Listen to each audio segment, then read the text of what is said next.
આગળ વાત કરીશું બનાસકાંઠાથી। બનાસકાંઠાના ઇકબાલગઢ ફોરેસ્ટ રેન્જમાં ગેરકાયદેસર શિકાર કરવા નીકળેલી 14 શિકારીઓની ટુકડીઓમાંથી 10 શિકારીઓને ફોરેસ્ટ વિભાગે હથિયારો સાથે રંગે હાથે ઝડપી પાડ્યા હતા। શિકારીઓ પહેલેથી એક નીલ ગાયનો શિકાર કરી ચૂક્યા હતા અને વધુ વન્યજીવોના શિકાર પહેલા જ ટીમે દબેસો કર્યો હતો।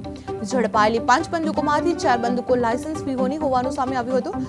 શિકાર અને ગેરકાયદેસર હથિયાર રાખવાના ગુનામાં ફરિયાદ નોંધાવી તમામ 10 આરોપીઓને કોર્ટમાં રજૂ કરી અને જેલ ભેગા કરવામાં આવ્યા હતા, જ્યારે 4 શિકારી હજુ પણ ફરાર છે। ઇકબાલગઢ રેન્જમાં 10 શિકારી ઝડપાયા છે, જેમાં લાયસન્સ વિહોણી 4 બંદૂક ઝડપાઈ લીધી છે, જેમાં શિકારીઓ પહેલેથી એક નીલ ગાયનો શિકાર કરી ચૂક્યા હતા, જેમાંથી 14 શિકારીઓની ટુકડીમાંથી 10 શિકારીઓને ફોરેસ્ટ વિભાગે ઝડપી પાડ્યા હતા। બનાસકાંઠામાં ઇકબાલગઢ ફોરેસ્ટ રેન્જમાં ગેરકાયદેસર શિકાર કરવા નીકળેલી 14 શિકારીઓની ટુકડીઓમાંથી 10 શિકારીઓને ફોરેસ્ટ વિભાગે હથિયારો સાથે ઝડપી પાડ્યા છે।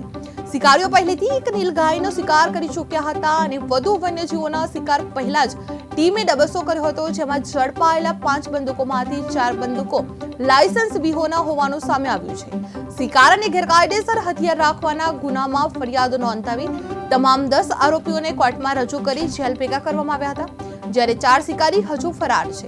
ઇકબાલગઢ રેન્જમાં 10 શિકારી ઝડપાયા હતા, જે લાયસન્સ વિહોણી 4 બંદૂકો જપ્ત કરવામાં આવી હતી। શિકાર પહેલા જ ફોરેસ્ટની કાર્યવાહી કરવામાં આવી હતી। એક નીલ ગાયના શિકારનો ભાંડો ફૂટ્યો હતો, જેમાં 10 આરોપીઓ ઝડપાયા હતા, જેમાં 4 હજી ફરાર છે।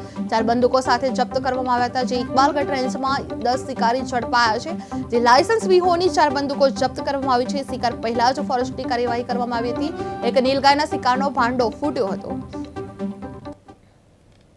17 તારીખના રોજ વન્યજીવ રેન્જ ઇકબાલગઢની કપાસિયા રાઉન્ડની અંદર સ્ટાફ પેટ્રોલિંગમાં હતો, ત્યારે બાતમી મળેલ કે કોઈ અજાણ્યા ઇસમો શિકારના ઈરાદે જંગલની અંદર ઘૂસેલ છે અને એના ધ્યાને લઈ અને બંદૂકનો અવાજ આવેલો અને ત્યાંથી સ્ટાફ તે દિશામાં ગયેલ અને ત્યાં મને જાણ કરેલ અને તેના આધારે અમે અને અમીગઢ પોલીસ અને અમીગઢ રેન્જ 2 રેન્જનો સ્ટાફ અને પોલીસના સ્ટાફ સાથે અમે કોમ્બિંગ ચાલુ કરેલું અને 16 કલાકની આસપાસ આરોપીઓને અમે પકડેલ।